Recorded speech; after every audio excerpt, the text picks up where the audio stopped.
Kumu, Insight Maker, and TheBrain. Someone asked the other day which one I use for what and why, which I thought was a pretty good question because I often find myself asking myself which one I really ought to use for what it is I'm trying to do at the moment.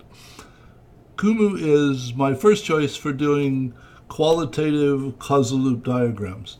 It is capable of doing lots of different kinds of relationship models, though I find it what I find most useful for doing relationship diagrams because it's about as fluid as a pencil and piece of paper, but it has a much better eraser. And it also has the capability for turning a model into a presentation very readily, allowing me to do a voiceover and create a video. So I spend a lot of time working with the developers, and I really like what they put together. So I use it for qualitative relationship diagrams, primarily things that look like causal loop diagrams. Insight Maker, sometimes I use it to do causal loop diagrams, depending upon whether or not there's some particular aspect to the graphics that I want to present. The nice thing about Kumu is it will manage the images. It allows you to upload them into Kumu and they're there, though there isn't any control over, well, there's a little bit, but not very much control over just what the images look like. In Insight Maker, images are by reference, which means you got to have some place to put them, so you got a URL to put into Insight Maker, though you can resize the individual images and make them you can present them on the screen specifically the way that you like them. If I'm going to develop a qualitative relationship model and do a simulation model, typically I will do that in Insight Maker because I want to unfold one and the other. This is a goal seeking with delay archetype. I developed the causal loop diagram for it and the simulation for it. The thing about the simulation is every component that's part of the simulation, every connection has to have a mathematical formula associated with it so it can actually be executed as the simulation runs.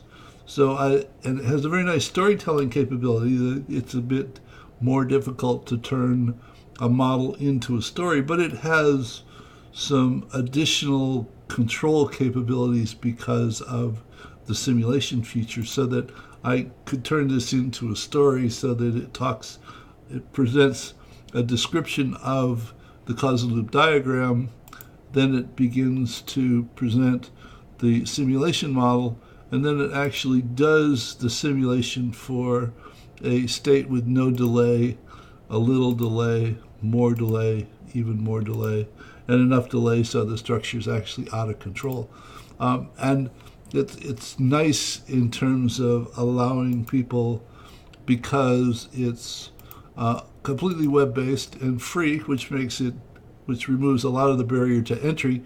I can send the URL to someone else and they can come here and they can play with it. They can pin the link to results. They can come down here and they can alter the time delay and see what kind of an impact that has on the results of the model, and very easily. And with Kumu and Insight Maker both, any public model that you can look at, you can clone it and make a copy of it that belongs to you and build on it and do anything that you want with it. The brain, on the other hand, is an environment designed to allow you to manage the relationship between dozens, hundreds, thousands, hundreds of thousands of connections and still be responsive. It's a desktop application that also has a web version of it and an app that runs on Android and iOS, so that while I may develop all of these relations, and I only have a few thousand relationships in this environment, here's what a number of threads that I'm currently developing in terms of learning environments, so that one can work through this in the way that seems appropriate and walk through the pieces. And for each piece, there's a short description, an image, a video that one can watch here in the environment, and also access to the Insight Maker or Kumu model that's associated with it.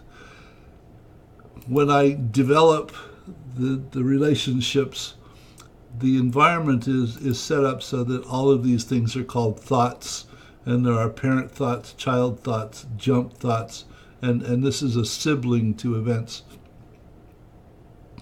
When you have an option to put notes in there, and the notes can be formatted, when I typically update this on my desktop, the updates are automatically uploaded to the web, which gives me a web access, which is what this is looking at.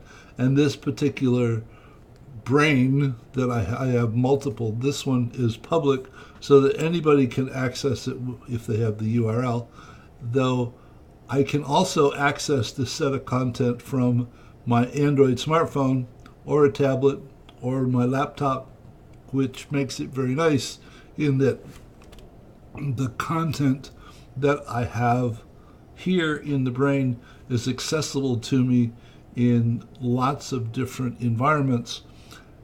While it doesn't do simulations, it's next to impossible to do causal loop diagrams in this environment. It's primarily meant to allow one to establish relationships between sets of content. If I go and search for Kumu and look at this Kumu, here are all of the things that I have on here which are associated with Kumu. Here are simulation software, simulation. If I search for, I don't know, healthcare systems. Here are things. I mean, there are thousands of things in here, but you don't run into them unless you search for them.